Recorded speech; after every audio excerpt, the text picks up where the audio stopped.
Alright, this video I'm going to speak about sparring versus forms in martial arts. I'm also going to bring up Bruce Lee and his ideas in the past, before he died, and his observations of traditional, martial arts compared to what he was innovating at that moment, Jeet Kune Do and his personal expression of the martial arts. Sparring, I think both are very important. Sparring and the forms are very important. But what I do notice is that sparring, Bruce Lee did a heavy emphasis on, practicality. He did a heavy emphasis on sparring and a lot of drills to prepare for sparring. He was all about real fighting, real combat, real self-defense, survival. And he kind of really taught down on especially like classical forms and forms in general, saying like the people are dancing is ineffective and things like that.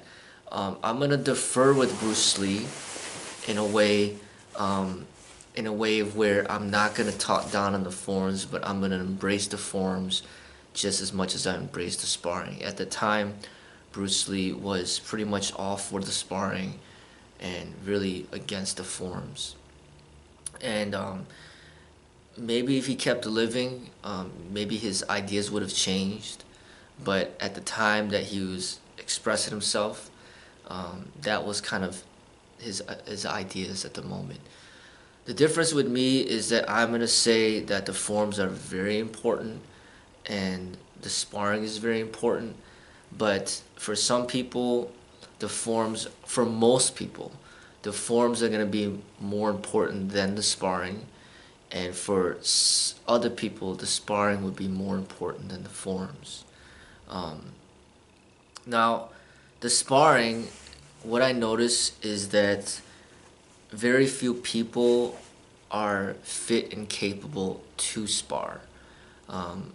Their bodies are just simply not ready for the sparring, and it may never be ready. When I talk about sparring, I'm talking about like contact sparring. I'm talking about sparring where it's realistic, sparring where there is potential injuries and risks involved with your safety and health, and not a lot of people are capable of that type of sparring. Their bodies are just not ready, or mentally, emotionally, they're not ready. And that's why forms is really important in the martial arts, because if you have 100 students and only 5 of those students are capable of sparring, or say 10 of those students, or say 20 of those students are capable in sparring, then that leaves 80 students that are incapable of sparring that need to be taught something to improve.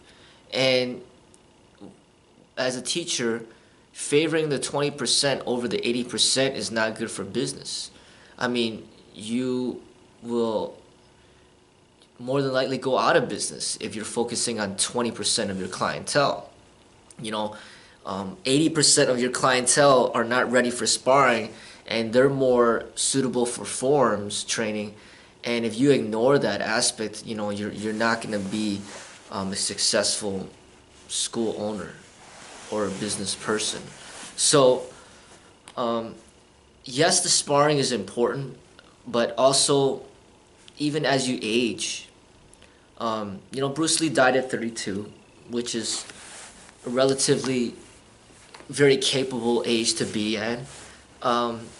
But sparring is, as you get older, you start approaching your 40s, or you start approaching your 50s, you start approaching your 60s and above, it becomes more dangerous. It becomes more of a risk towards your health.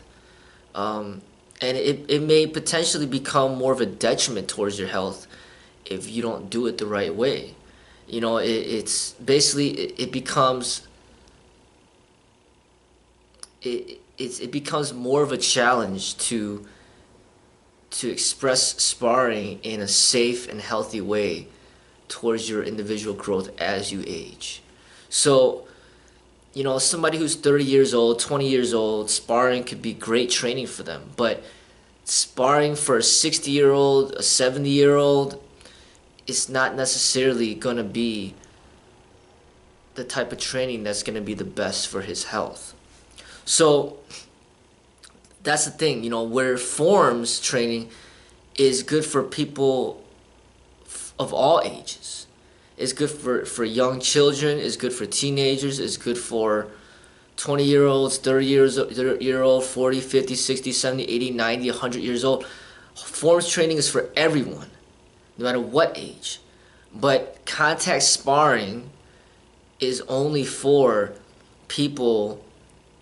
It's not even just about the age, but it's like for the people that are extremely physically capable. And you have to be a certain age, you know, 18 and above. If you're under 18, you're considered a child, and that's too much contact sparring could be an endangerment towards their health. And parents could get in trouble for putting their children into these dangerous sparring situations. So this type of real contact sparring would be for 18-year-olds up to however long the person can maintain his health to be capable of expressing that combative aspect. And sparring is not something that you could do every single day, because the body needs time to heal from the bumps and bruises and the potential injuries that are sustained during sparring. You know, so sparring is a high level of, if not the highest level in the martial arts training, which very few people are capable of. You know, it's like sparring is like, hey, you know, going into the gym and being like, hey, you know, and telling everybody in the gym, you need to bench press 225 pounds. If you can't do at least that, then get out of here.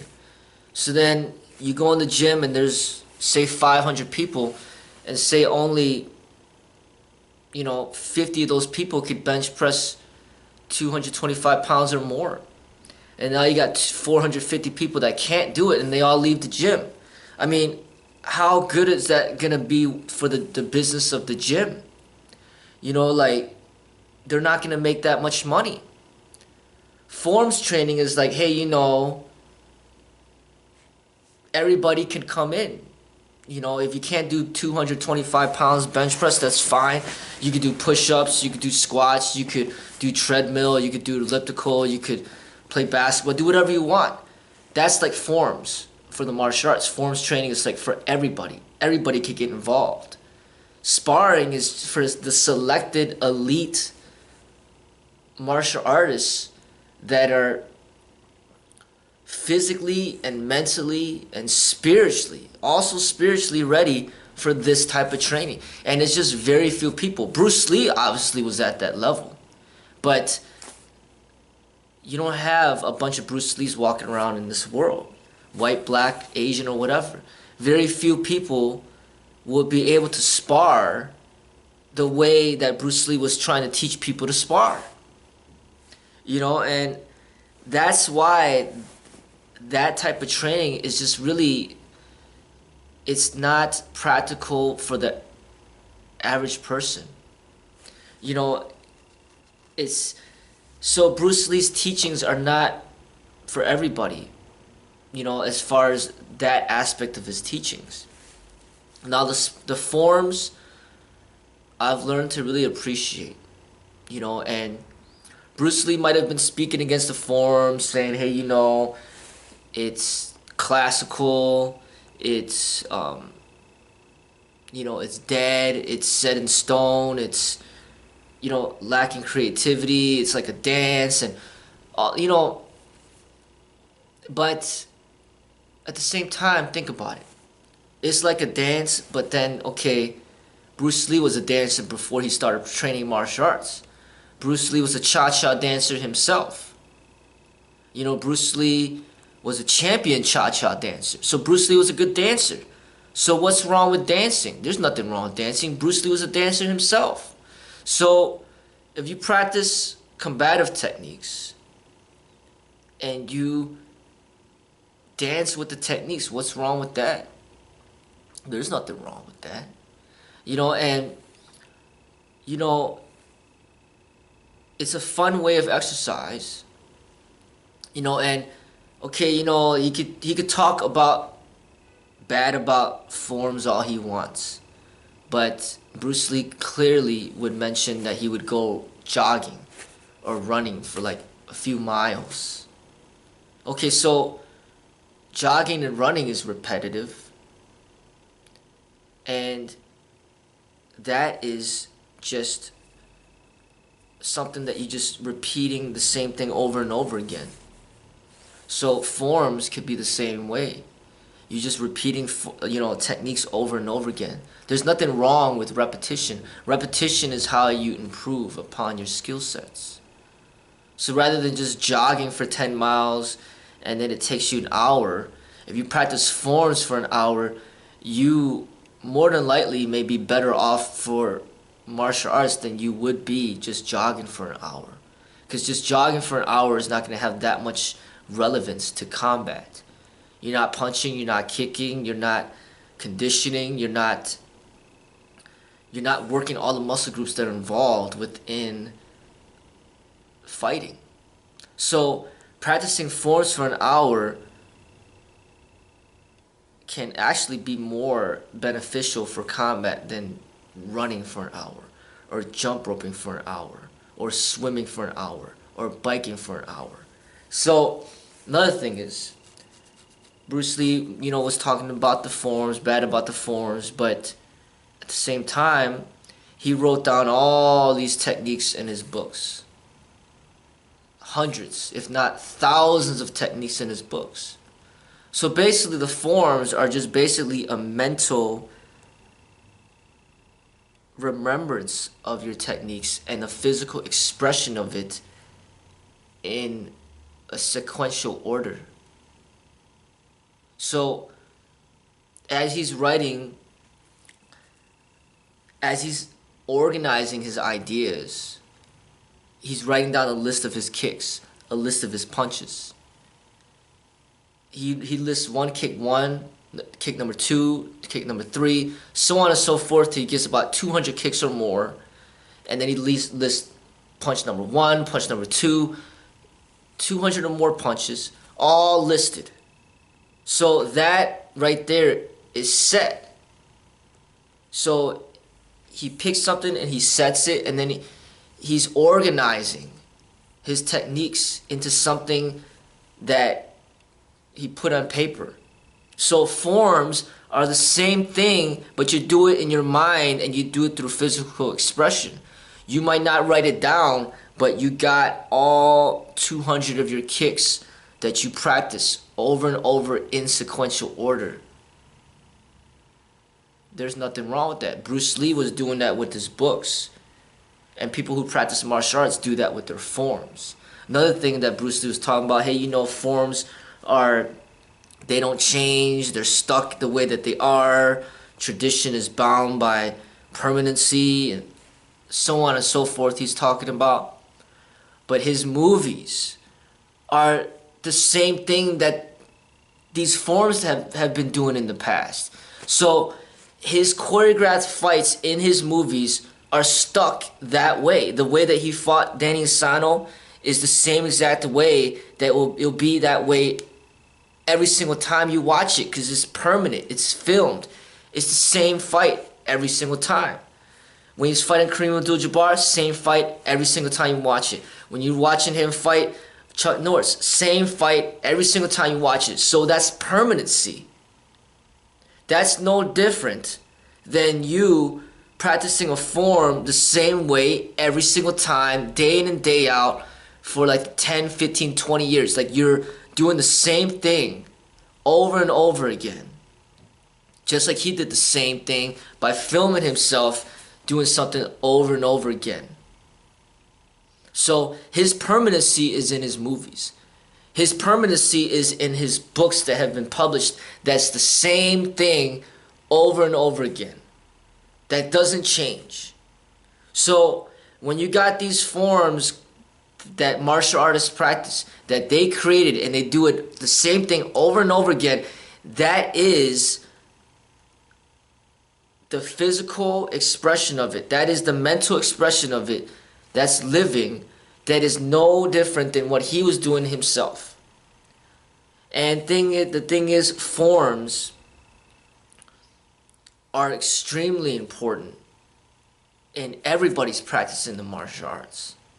And yes, the truth is, maybe 80% or more will never be able to spar the way that Bruce Lee sparred. And they're going to be practicing forms for the rest of their lives, and that's all they're going to do, because they cannot get themselves to the level of that type of sparring. So they got to focus their energies in other things that are going to be good for their health. They're going to practice forms. And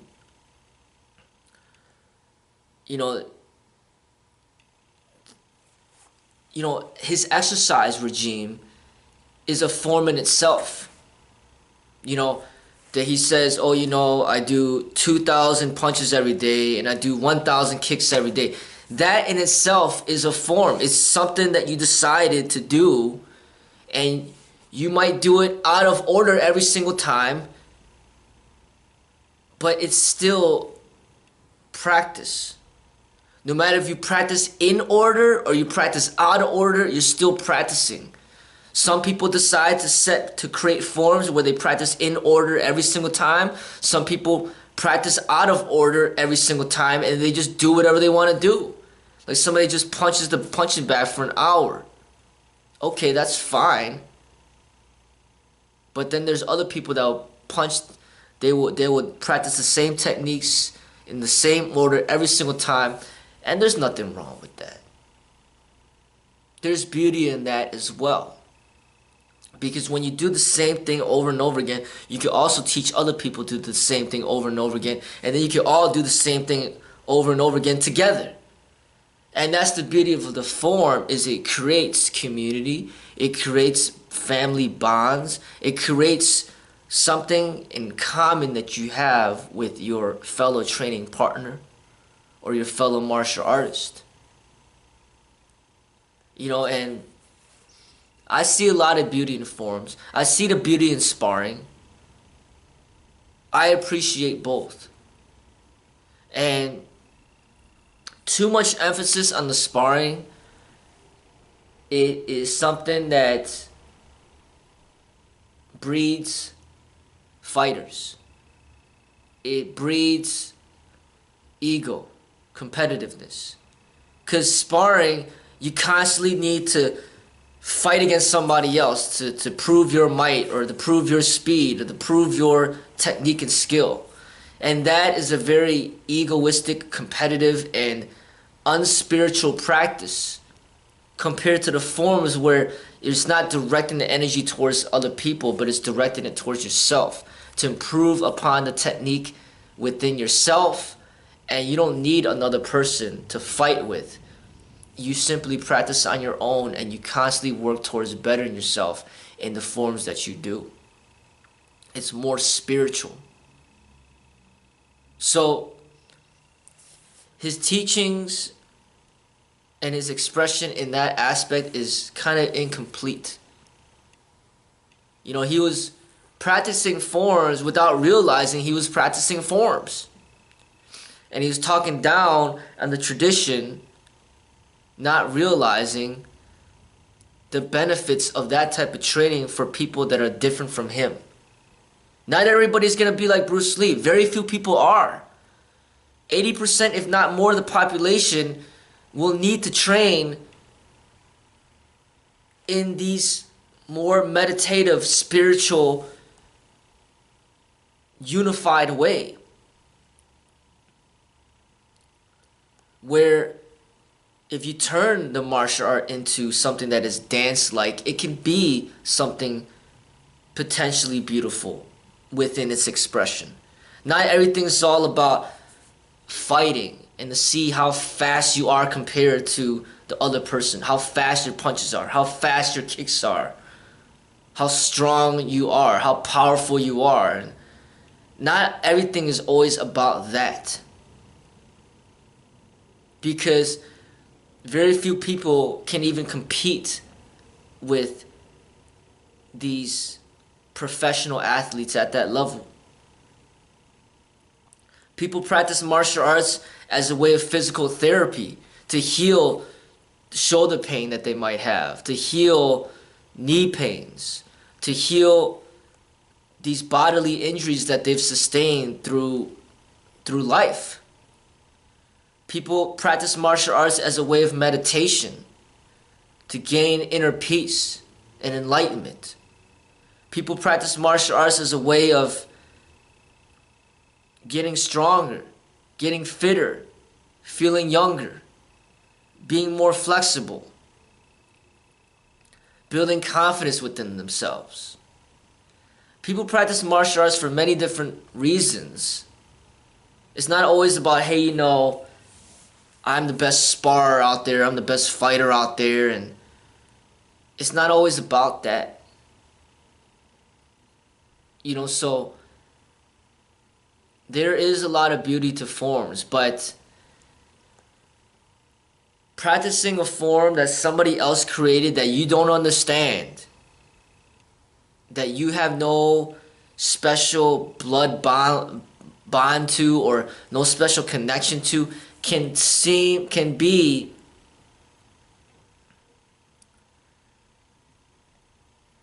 it could be something that's not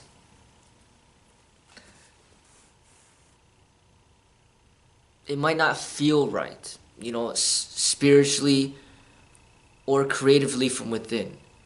So it doesn't mean that you should mimic and copy other people's forms, but to essentially maybe create your own.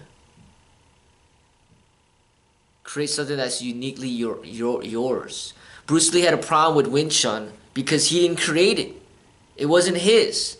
A lot of the techniques that he was practicing, he felt could have been improved. So he decided to create his own way, his own method. He had a problem with other people's forms, other people's methods, but he didn't have a problem with his own methods because he created his own methods, his own way. So if you create your own way, how could you have a problem with your way? You created it. So whatever problems that you see, then correct them. So if you create your own forms, then you tell me why it is impractical. You're the creator. How could the form be impractical when you created it? So the challenge to you is to create a form that is practical. Not to speak against all forms, saying that they're all impractical, but to rather create your own form that is practical. And then there's nothing wrong with the form. There's nothing wrong with forms. It's just the forms that you see are not practical for you, so you need to create your own. But there's nothing wrong within the idea of forms in itself. So forms are not impractical. They're very practical, as long as you're practicing the form that is best fit for you and your lifestyle, your goals.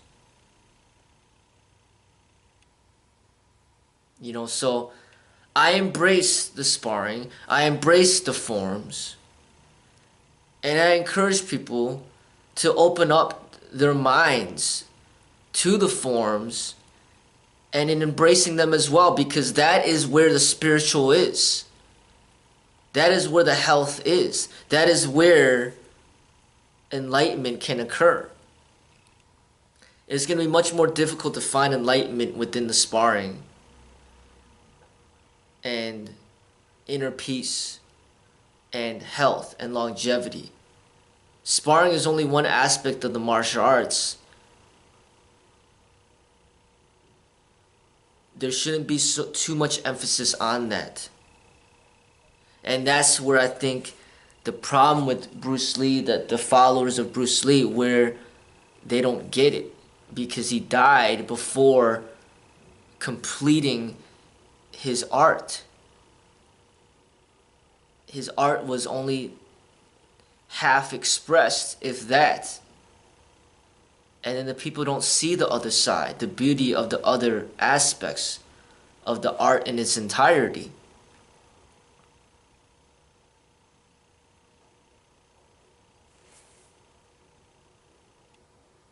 So, um, I do recommend people to open up their minds, and um, to see deeper, to see clearer.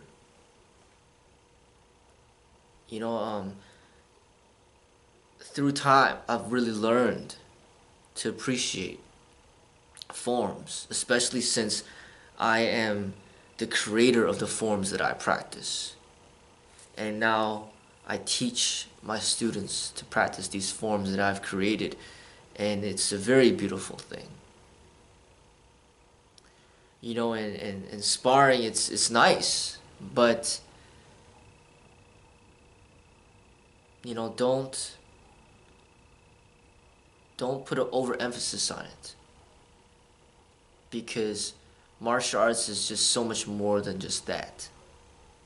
And with the popularity with combat sport nowadays, I think people are just too heavily influenced by that, and they need to see the other aspects of the martial arts that are very beautiful, very creative, and honestly more fit for the majority of the population. So these are some things to think about, when it comes to your practice in the martial arts.